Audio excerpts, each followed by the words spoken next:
माँ काली, जय महाकाल। कैसे हो आप लोग? उम्मीद है आप लोग अच्छे होंगे। माँ काली का आशीर्वाद जो है आपके ऊपर बना होगा। तो आज के जो अनुभव है वो पूजा दीदी के अनुभव हैं जो आपसे शेयर कर रही हैं। आपको अगर वीडियो पसंद आए, इनके अनुभव पसंद आए तो आप लाइक ज़रूर करें। इन्हें जो है दिवाली की 3 दिन की साधना करी थी।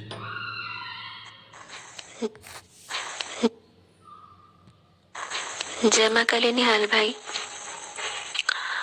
मैंने कुछ समय पहले दिवाली पे ही जो है माता लक्ष्मी की साधना की थी, तो उसका एक अनुभव मैं आपके साथ शेयर करने जा रही हूँ। मैंने जो है 3 दिन की साधना उठाई थी धनतेरस से माता लक्ष्मी की। तो पहले दिन जब मैं माँ की पूजा करने के लिए बैठी रात्रि के समय, मैंने पूजा अर्चना वंदना की और जैसे ही मैं माला जाप करने बैठी तो फिर जो है मैंने माँ के बीज मंत्र की जो है साधना उठाई थी।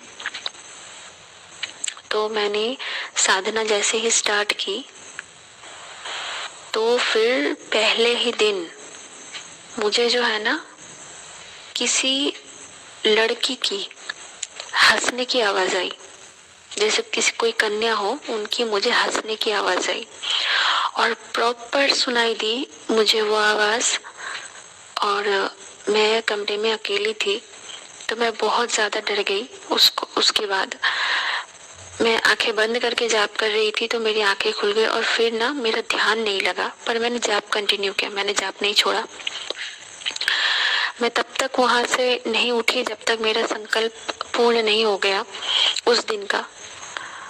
फिर नेक्स्ट दिन जब मैं बैठी तो मुझे जो है शरीर में वाइब्रेशन फील हुई, पर ना फिर मुझे डर नहीं लगा, ना मुझे हंसने की आवाज आई, मुझे कोई आवाज कोई कुछ आवाज नहीं आई। और फिर मेरे 2 दिन जो है बहुत ही अच्छे से निकले और मैंने साधना संपूर्ण की और 3 दिनों तक जो है मैंने हवन भी किया था, तो मेरी साधना बहुत अच्छी गई। तो ये मेरा एक अनुभव है। और एक चीज कि मैं जब साधना में बैठती हूँ नाम जाप के लिए मंत्र जाप के लिए, तो मेरे साथ ना एक चीज बहुत ही ज्यादा होती है, लगभग रोज ही होती है, कि मुझे ऐसा फील होता है कि जैसे कोई मुझे देख रहा है, कोई मेरे पास आके बैठा है मुझे देख रहा है, कोई मेरे पीछे खड़ा है, मैं पीछे देखती हूँ तो कोई नहीं होता।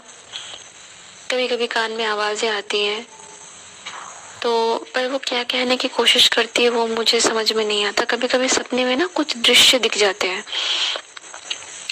जो हुए नहीं है पर दिख जाते हैं।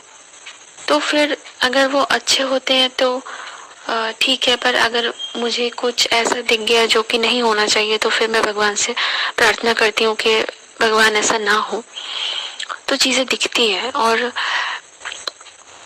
कभी कभी जो होता है ना, मैं मुझे पहले नेगेटिव चीजें भी दिखती थी, बहुत ज्यादा ध्यान अवस्था में भी दिखती थी और ऐसे भी दिख जाती थी।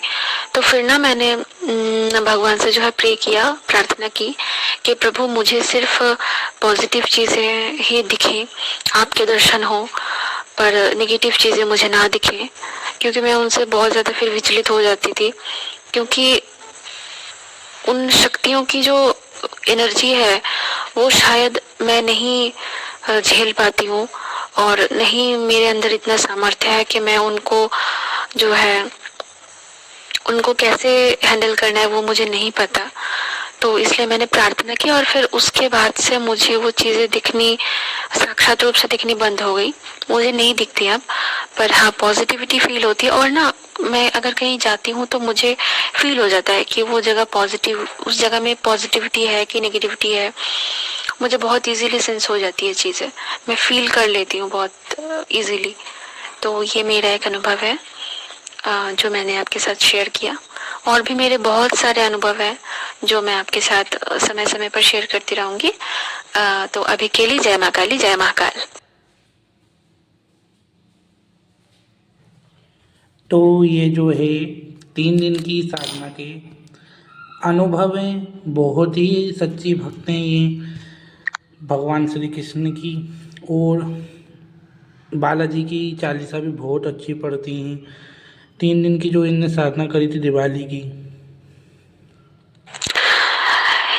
एक भक्त के जीवन की सार्थकता व सफलता तभी होती है जब उनके इष्ट, जिनकी वो रात दिन पूजा करता है, जो अचल रूप से विराजमान है, वो सचल रूप से हमारे दृष्टि के सामने चले आए। मरने से पहले यदि उन भगवान के सचल रूप के दर्शन हमें प्राप्त हो जाए तो मानव जीवन की सार्थकता इसी में है, वरना तो 84 लाख योनियों का फेरा हमेशा चलता रहेगा। बहुत ही बढ़िया, बहुत ही प्यारी चीज़ बोली है। जी बिल्कुल निहाल भाई, आप मेरे जो अनुभव है वो YouTube पर ज़रूर डाल सकते हैं। और मैं भी यही चाहती हूँ कि ज़्यादा से ज़्यादा लोग जो है भक्ति में जुड़े, भगवान से जुड़े। जैसे भगवान की असीम कृपा का अनुभव हम करते हैं, वैसे ही सभी को भगवान की उस कृपा का, उस प्रेम का अनुभव करने का जो है हक सभी को है।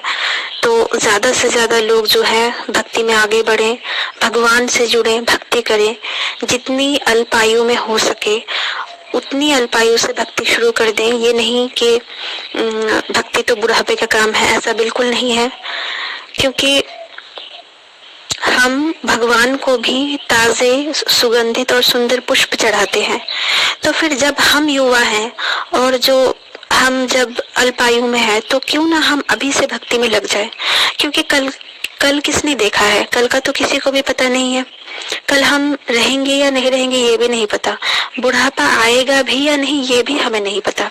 इसीलिए हमारे पास जरा सा भी वक्त नहीं है और मानव जीवन को सार्थक बनाने का बस एक ही रास्ता है, वो है भक्ति। भक्ति करने से ज्यादा इस जीवन में और कोई भी कार्य महत्वपूर्ण नहीं है। सो आपके जरिए आप जरूर लोगों को ये बताना कि जो है लोग ज्यादा से ज्यादा भक्ति में जुड़े। और आप स्वयं इतने उच्च कोटि के महान भक्त हैं कि आपको बारंबार मेरा प्रणाम है।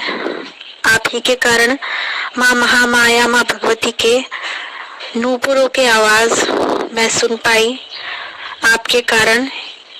इसीलिए भगवान तो महान होते ही हैं, वे तो परम श्रद्धा के पात्र हैं, परंतु भगवान के जो भक्त होते हैं वे भी निराले होते हैं। उन्हीं में से एक आप हो। इतनी अल्पायु में आपने जो भक्ति प्रारंभ की तो ये हर कोई नहीं कर सकता।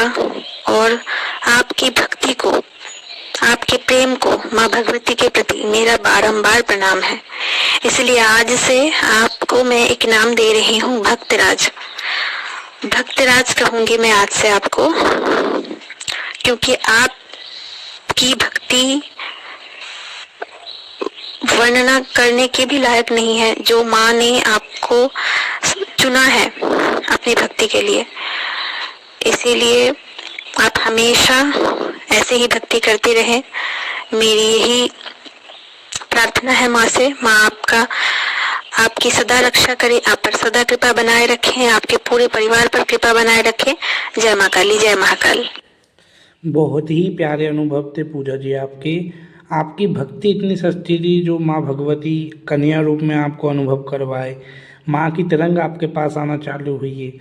आप बहुत ही उच्च कोटि की जो है माँ भगवती की सच्चे भाव से जो है पूजा करती हो, इसलिए माँ भगवती ने आपको जो है इतने प्यारे अनुभव करवाएं। और मैं भी माँ भगवती से यही प्रार्थना करूँगा कि माँ भगवती आपके चरणों का दास सदा बनाए रखे। मैं माँ भगवती के चरणों का छोटा सा दास हूँ। आप सभी के ऊपर जो है माँ भगवती कृपा बरसाती रहे और ऐसे ही अनुभव देती रहे। जय महाकाली, जय महाकाल। अब मैं ज़्यादा कुछ नहीं बोलूँगा। अगर आपको वीडियो पसंद आई हो, पूजा जी के अनुभव पसंद आए हो तो लाइक ज़रूर करें। ठीक है। जय महाकाली।